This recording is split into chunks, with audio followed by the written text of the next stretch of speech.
Donc, bonjour à toutes et à tous. Merci Monsieur Louvet et merci les organisateurs de l'AFEF pour m'offrir la possibilité de vous présenter les résultats que l'on mène, les résultats qu'on a obtenus concernant les projets que l'on mène au laboratoire actuellement et qui concernent donc le rôle d'un état polyploïde dans les hépatopathies stéatosiques non liées à l'alcool, que j'appellerai ensuite NAFLD. Donc tout d'abord une diapositive d'introduction et de définition. La polyploïdie, qu'est-ce que c'est? C'est l'état d'un organisme ou d'une cellule possédant plus de 2 lots de chromosomes homologues. Vous pouvez voir sur la gauche 2 exemples avec 2 karyotypes différents. Un karyotype qui serait diploïde avec un jeu de chromosomes homologues et sur la droite un état qui serait tétraploïde avec par exemple 4 chromosomes homologues. À cette définition générale, on associe 2 catégories de ploïdie. Une ploïdie qui est dite nucléaire, donc relative au nombre de... Une ploïdie nucléaire relative au nombre de chromosomes par noyau, avec des noyaux diploïdes, tétraploïdes, octoploïdes. Et enfin, une ploïdie qui est cellulaire, relative au nombre de noyaux par cellule, avec des cellules qui peuvent être mononucléées ou binucléées. Les phénomènes de polyploïdisation sont relativement rares à l'échelle de l'organisme, et on peut citer des exemples très particuliers qui apparaissent au sein de tissus majoritairement diploïdes. Donc, citons par exemple le cas du placenta, avec des cellules géantes trophoblastiques qui peuvent être polyploïdes et qui interviennent dans l'implantation, au moment de l'implantation, ou encore l'exemple particulier de la glande mammaire lors de la lactogénèse où on a une binucléation des cellules épithéliales alvéolaires. Ces phénomènes de polyploïdisation sont également associés à des contextes pathologiques, notamment lors d'inflammations de tumorigénèse, et on peut prendre l'exemple des inflammations granulomateuses, en particulier liées à Mycobacterium tuberculosis, dans lequel les macrophages activés deviennent polyploïdes avant de former des cellules géantes multinucléées. On a également l'exemple de la tumorigénèse colique qui fait intervenir l'émergence de cellules tétraploïdes hautement instables avant l'apparition d'un carcinome colique. En ce qui concerne le foie, c'est un organe très particulier puisque lui, il est polyploïde, c'est un tissu polyploïde et qui a une capacité de moduler sa ploïdie en fonction des contextes. En effet, en contexte physiologique, il a été montré au laboratoire que le foie développe une polyploïdie au cours du développement postnatal, majoritairement sous la forme d'hépatocytes binucléés, tétraploïdes, donc 2 fois 2 N, comme vous pouvez voir ici à gauche.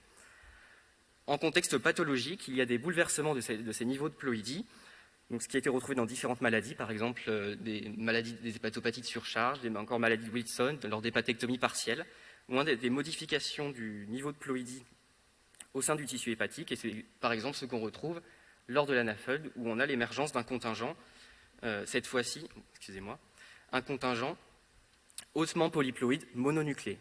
Donc, au cours de cette maladie, on a donc une transition depuis des cellules binucléées 2 fois 2 N vers une cellule mononucléée hautement polyploïde. Donc, afin de comprendre la genèse de ces cellules dans le foie stéatosique, nous nous sommes tournés vers des modèles murins qui récapitulent plus ou moins fidèlement la maladie. Donc, comme vous pouvez le voir à gauche, des souris sont mises sous régime gras, développent une stéatose assez massive, et ce qui est associé à des phénomènes de mortalité hépatocytaire chronique à bas bruit en continu, plus ou moins compensée par le foie par une hyperplasie compensatrice, c'est-à-dire une prolifération des cellules pour maintenir la masse du tissu hépatique. Le problème, c'est que cette hyperplasie compensatrice engage les hépatocytes sénescents, les hépatocytes stéatosiques dans le cycle cellulaire, et ce qui va compromettre leur intégrité génomique. En effet, la division cellulaire dans ce contexte, dans ce micro-environnement délétère, citons par exemple la lipotoxicité, le stress oxydant, va compromettre leur intégrité génomique et ils vont activer, ces hépatocytes, des réponses cellulaires, qu'on appelle donc le DNA damage response, des voies de réponse au dommage à l'ADN, ce qui va les bloquer dans la progression du cycle cellulaire et entraîner l'absence de mitose et ainsi la polyploïdisation progressive du tissu. Plus récemment, les travaux du laboratoire ont montré que des perturbations intrinsèques de la réplication sont très importantes pour la genèse de ces cellules polyploïdes. Et cette perturbation de la réplication active cette voie de réponse au dommage à l'ADN. Comme vous pouvez voir ici, à droite, avec l'exemple d'un marquage gamma de X, qui est une histone phosphorylée, en réponse au dommage à l'ADN. Donc, dorénavant, nous voulons déterminer au laboratoire le rôle joué par ces contingents polyploïdes dans la progression de la maladie. Notre première hypothèse est que ces cellules sont ou seraient une adaptation métabolique dans ce contexte de surcharge métabolique. Donc une adaptation, qui sera en fait une adaptation vers une reprogrammation métabolique des hépatocytes. Donc pour étudier ce phénomène, j'ai développé un système de cartographie in situ de la ploïdie nucléaire, donc directement au sein du parenchyme hépatique sur des coupes de tissu en paraffine, et donc par une approche haut débit on peut analyser les coupes et, comme illustré ici, retracer les contingents polyploïdes dans le parenchyme en fonction des zones de stéatose et des zones non stéatosiques.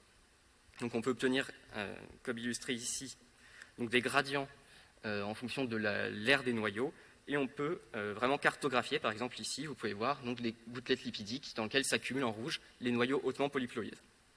Et on peut également développer une approche quantitative pour quantifier ces hépatocytes, ces noyaux polyploïdes en fonction des zones. Pour ce qui concerne des perspectives, j'aimerais donc appliquer cette méthodologie haut débit à une cohorte de patients élargie, en particulier pour établir les profils de ploïdie en fonction des scores de stéatose, S1, S2, S3, donc en fonction de la sévérité de la stéatose dans le parenchyme hépatique, en fonction du type de stéatose, micro ou macro-vésiculaire, ça pourrait s'agir d'une information intéressante, mais également en fonction de données, par exemple de lipidomique in situ, où on pourrait envisager de cartographier, de colocaliser des espèces lipidiques particulières aux zones hyperploïdes, par exemple, ce qui pourrait aller dans le sens de reprogrammation métabolique de ces hépatocytes. Et enfin, on peut envisager une colocalisation également de ces hépatocytes polyploïdes à des marqueurs protéiques, par exemple de réponse au dommage à l'ADN, de stress oxydant ou de lipotoxicité.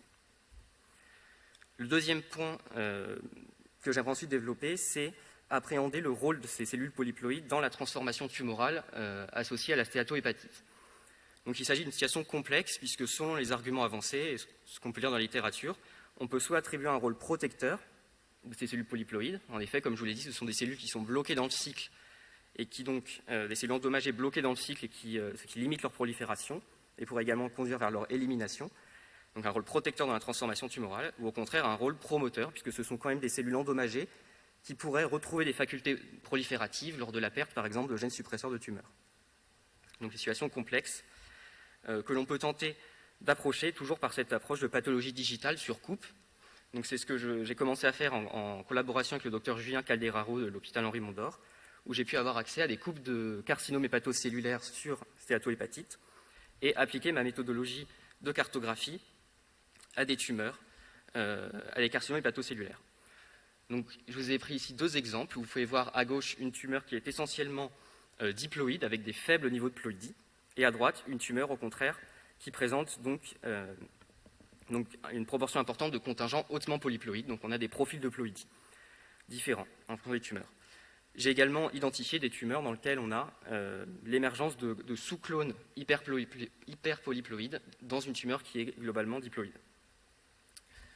Pour ce qui est des perspectives, j'aimerais appliquer ici encore cette méthodologie en fonction du terrain lésionnel, c'est-à-dire en contexte, par exemple, en fonction de l'étendue de la fibrose dans le parenchyme, donc appliqué par exemple sur des foies cirrhotiques ou non cirrhotiques, puisqu'il a été montré que dans le syndrome métabolique, on a une proportion significative des carcinomes qui se développent en l'absence de cirrhose. J'aimerais également appliquer cette méthodologie tout au long de la transformation tumorale, à partir des foies non tumoraux, des lésions prénéoplasiques et enfin des lésions néoplasiques, alors bénignes ou malignes, jusqu'au carcinome invasif. Et enfin, j'aimerais étendre l'analyse en introduisant la notion d'immunosurveillance des contingents polyploïdes, puisqu'il a été montré dans d'autres systèmes cellulaires, mais on a également des données au laboratoire qui nous indiquent que ces cellules endommagées, polyploïdes, seront en fait immunosurveillées et éliminées spécifiquement par le système immunitaire. Donc, je vous remercie pour votre attention et j'en profite également pour remercier la FEF, toute mon équipe et les collaborateurs qui nous permettent de réaliser ce travail.